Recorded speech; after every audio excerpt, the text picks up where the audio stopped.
성결한 삶을 위하여 오늘은 1월 5일 화요일 말씀을 함께 나누겠습니다. 오늘 말씀은 사무엘상 5장 6절에서 12절까지 말씀인데요. 6절 말씀을 읽고 말씀을 나누겠습니다. 여호와의 손이 아스돗 사람에게 엄중히 더하여 독한 종기의 재앙으로 아스돗과 그 지역을 쳐서 망하게 하니. 아멘. 오늘 제목은 하나님의 손입니다. 이스라엘과의 전쟁에서 승리한 블레셋은 하나님의 궤를 전리품으로 획득하여 아스돗이라는 곳에 다곤의 신전에 두었습니다. 전쟁에서 승리한 나라가 패한 나라의 신상을 가져다 자신들의 신전에 둔다는 것은 상대국의 신을 이겼다는 것을 의미합니다. 즉 블레셋의 신이 이스라엘의 신을 이겼다는 뜻입니다. 이제 여호와 하나님은 아무 능력도 발휘할 수 없는 다곤의 포로가 된 것입니다. 어리석은 이스라엘 백성으로 인하여 여호와 하나님의 명예가 땅에 떨어졌습니다.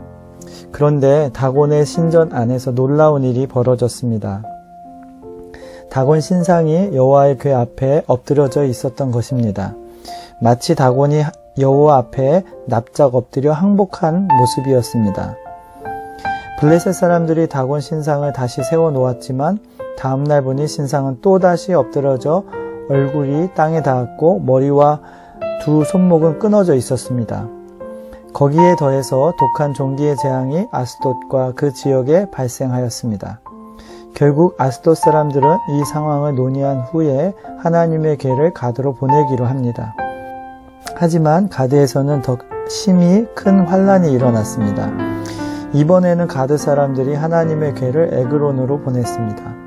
그러자 에그론 사람들은 이스라엘 신의 궤를 우리에게로 가져다가 우리와 우리 백성을 죽이려 한다고 아우성을 쳤습니다. 블레셋은 어쩔 수 없이 모든 방백을 모아 회의를 하고 이스라엘 신의 궤를 보내어 그 있던 곳으로 돌아가게 하고 우리와 우리 백성이 죽임당함을 면하게 하자라고 결론을 내렸습니다.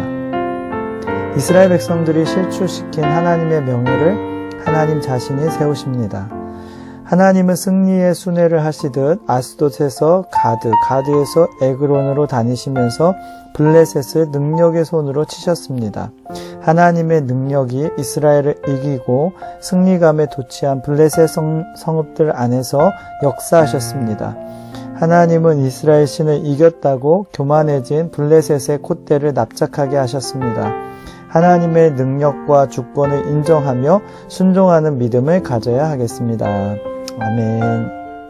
네, 기도하겠습니다. 하나님, 오늘 이스라엘 백성들을 실추시킨 하나님의 명예를 하나님 자신이 세우셨습니다.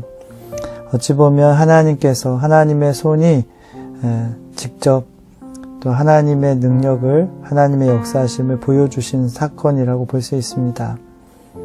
하나님, 우리가 온전히 하나님의 손을 의지하는 자가 되게 하여 주옵소서. 하나님의 손을 의지하는 자가 승리하고 패하지 않는 것임을 믿고 의지하며 나아가게 하여 주옵소서. 오늘도 하나님의 능력과 주권을 인정하며 순종하는 믿음으로 살아가게 하여 주옵소서. 예수님의 이름으로 기도드리옵나이다. 아멘. 여러분, 오늘도 승리하시고 행복한 하루가 되시기 바랍니다. 사랑하고 축복합니다. 할렐루야.